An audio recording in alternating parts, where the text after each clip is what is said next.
Hi everyone, it's Rebecca with linkinglewiscounty.com, and on today's episode of Hear All About It, we have Melody Tabolt, who's with Lewis County Opportunities, and Cheryl Steiner, who is with the Humane Society here in Lewis County. We're going to start off by talking mainly with you, Melody.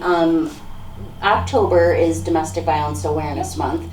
So let's start out talking about that a little bit, like things that happened within the month and what your agency, how you handle that.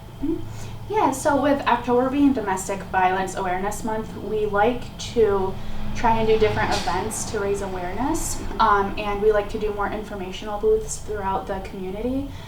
Recently we just did the trunk or treat where we were able to get some information out.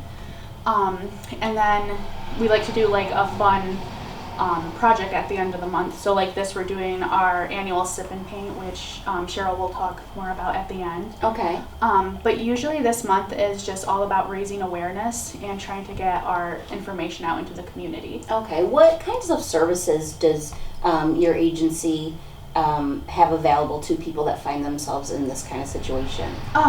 So we have our safe shelter. Mm-hmm. So that's if someone needs to flee a situation and they have nowhere else to go, they can come to us. Mm-hmm. We also do orders of protection. We can just offer general education to people. We can pretty much help them with anything they need because we can do like referrals. And we're really there to like offer support and just help them get where they need to be. Okay, so when we hear the term, because I think it's a term that we hear so often, domestic violence, define what that is, because I think it's probably more than just one thing. Mm-hmm. Yep, domestic violence, it can be anything from physical abuse to emotional, verbal, mental, financial, really any way that someone's being taken advantage of in an intimate partner relationship. Mm-hmm. Or it could be just any kind of familial relationship. Right. So it's not, a lot of people think just physical Absolutely. abuse. Right. But and I think they sometimes think from one spouse to another, Mm-hmm. or from an adult to a child, but it probably runs the gamut from, Yes. I know we've done interviews before about senior abuse, Yes. Yeah. and you know how it doesn't just come from Mm-hmm. romantic relationships. It spans kind of Yes. all relationships. Step one for anybody that feels they're in a situation that they need help getting out of, Mm-hmm. would that be to contact your office, you think? Yeah, if they're in a safe situation, or like in a safe situation at the moment, like they're not in immediate danger, Mm-hmm. yeah, they can definitely reach out to us. And then from there we can talk about the situation and what next steps could be.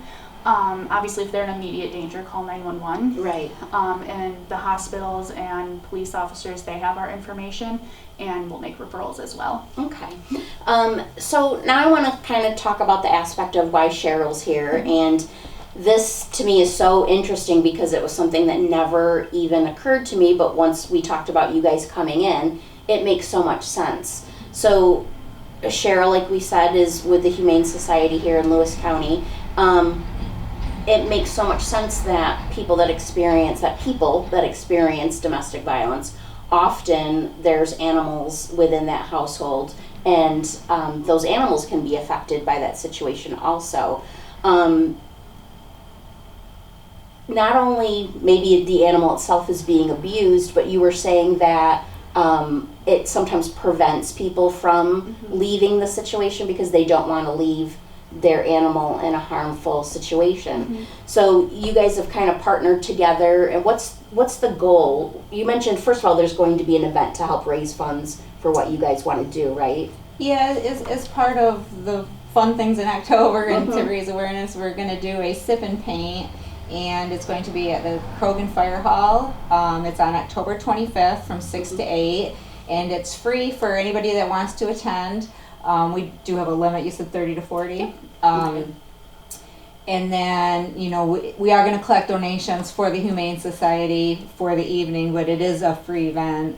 and refreshments will be provided. People can bring wine if they want, because that's the sip, but it won't be provided for them. So Okay, and these funds that will be collected, this night from the Sip and Paint event, are they going specifically to the domestic violence situations that the animals are in?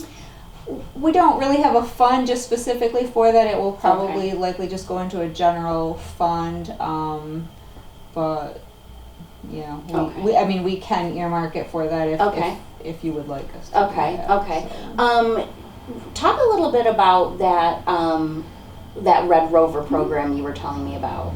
Yeah, so Red Rover is this amazing program. So as I said earlier, people don't want to leave domestic violence situations because they don't want to leave their animals. So what Red Rover does is they will actually pay for boarding. So we use Countryside Vets. Red Rover will pay for all of the animals' boarding that they need. So that includes like food, exercise, water, all the essentials. Just this year alone, we've done over 200 bed nights with Red Rover. That's amazing.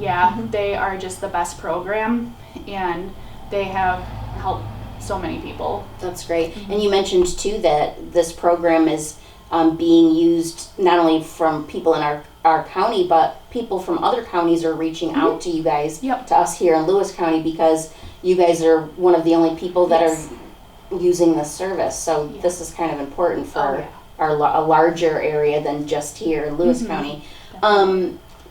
If someone, so you said there isn't a limited time that someone's pet could be housed in this safe space. You just re-up it? Yep, we do it by like a month-by-month basis, and Red Rover will assess it, but they've been amazing about everything. And while the animal is there, safe, your agency is then actively helping this person secure new housing that will take animals back, because the end goal is to reunite this domestic violence victim back with their pet, which is amazing. So that's really, I never thought about it before, but it makes total sense that animals, I mean, they're so important to people, especially someone that's going through a hard time. So what a nice thing that you guys are kind of getting everybody back together in the end. Can people make donations if they don't want to, if they aren't able to go to the Sip and Paint, they can just donate to you, or can you collect funds for this situation if people want to? For us, opportunities is always, they can collect donations, anything people send to us, and it'll be used like through the agency. All right. And do you guys have a Facebook page or something if they could do that? And you guys do as well. Your Facebook page is pretty active, and anyone could donate. Facebook, and we have a website, so. All right. Again, let's just go over the dates and times of this first the Sip and Paint event. It's October 25th from 6 to 8 at the Krogan Fire Hall. Free admission. Free admissions. Bring your own wine if you want to sip, and no donation is too big or too small, right? Absolutely. Take whatever you can get. All right, ladies. Well, I hope your event is great, and thanks for coming in and talking to us about a topic that everyone needs to know about for sure. So thanks, ladies, and I hope your event's a great success. Thank you. Thank you. Thanks.